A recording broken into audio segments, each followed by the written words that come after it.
Sugiarto dari Naks DNA, www.naksdna.com ya. Dalam kesempatan kali ini saya akan berbicara mengenai apa sih neo-hipnotis ya. Hipnosis yang berkembang di Indonesia ini sangat beragam dan banyak variasinya. Masyarakat awam sendiri bingung apa itu hipnosis. Ada yang berpikir hipnosis itu ya hanya seperti yang ada di televisi, hanya untuk main-main dan hiburan, untuk membuat orang menjadi bicara rahasia-rahasianya, atau sekedar untuk memain-mainin orang. Ada yang berpikir seperti itu. Ada juga yang menganggap hipnosis adalah ilmu jahat untuk menipu, bersama dengan jin, setan dan sebagainya. Itu bawaan masyarakat awam. Dan tidak hanya masyarakat awam yang bingung mengenai hipnosis ya. Banyak pembelajar hipnosis sendiri yang masih bingung dengan hipnosis. Kenapa? Sedemikian luasnya cakupan daripada hipnosis ya. Ada yang mengembangkan walking hipnosis atau hipnosis yang berbasiskan kondisi mata terbuka. Ada juga yang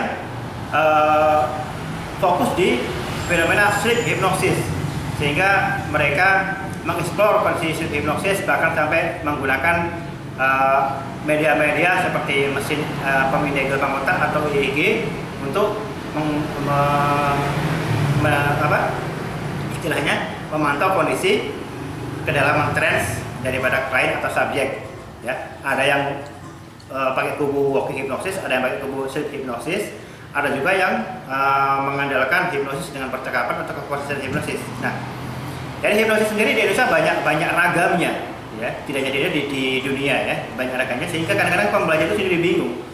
Mereka ketika belajar satu aliran ternyata itu belum lengkap. Nah, neo-hipnotis memberikan benang merah, menyatukan semuanya dan menunjukkan sebenarnya inilah hipnosis. Jadi orang selama ini pembelajar hipnosis itu seperti orang buta melihat gajah. Ada yang baru dapat telinganya aja dan menganggap itulah hipnosis. Ada yang baru dapat belalainya saja dan menganggap itulah hipnosis. Padahal itu baru belalainya, itu baru telinganya, ada baru gadingnya. Nah, neo-hipnosis menjelaskan ini loh gajah, ini loh hipnosis ya. Jadi tidak hanya sekedar telinga, belalai, tidak hanya konversasional, tidak hanya sekedar sleep hipnosis, tidak hanya sekedar walking hipnosis, tapi ini loh hipnosis. Masalah mau walking, mau sleep, mau konversasional itu hanyalah ranting dan dahan. Ini loh yang sebenarnya hipnosis. Nah, apa sih yang menjadi inti dari hipnosis?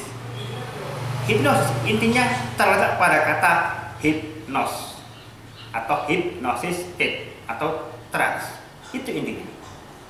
Karena kondisi inilah yang sebenarnya menjadi isu utama daripada pelajaran hipnosis.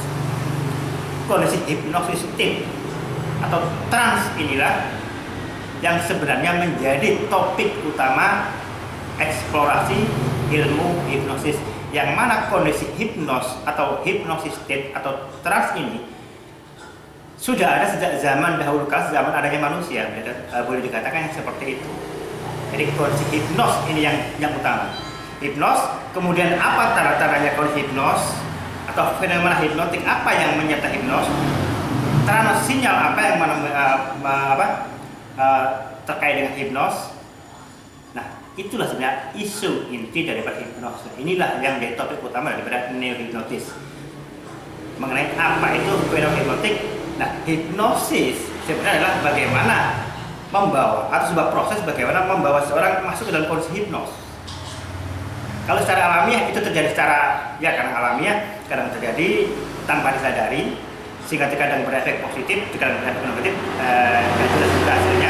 Nah, dengan dipelajari hipnosis, maka yang tadinya outcome-nya nggak jelas, hasilnya nggak jelas, maka menjadi lebih terstruktur, outcome-nya menjadi lebih jelas. Jadi hipnosis adalah proses bagaimana masuk dalam kondisi hipnos. Jadi isu utama dari hipnosis adalah kondisi hipnos itu sendiri. Mau itu walking, mau itu sleep, mau hanya pakai ngobrol, selama hipnos atau kondisi trance-nya muncul, maka itu dapat digitalisasi menjadi dibawa dalam kondisi hipnosis atau artificial trance. Jadi dari kondisi natural trance yang alamiah, itu kita digitalisasi, kita bawa masuk dalam kondisi artificial trance. terkait dengan sebuah outcome tertentu.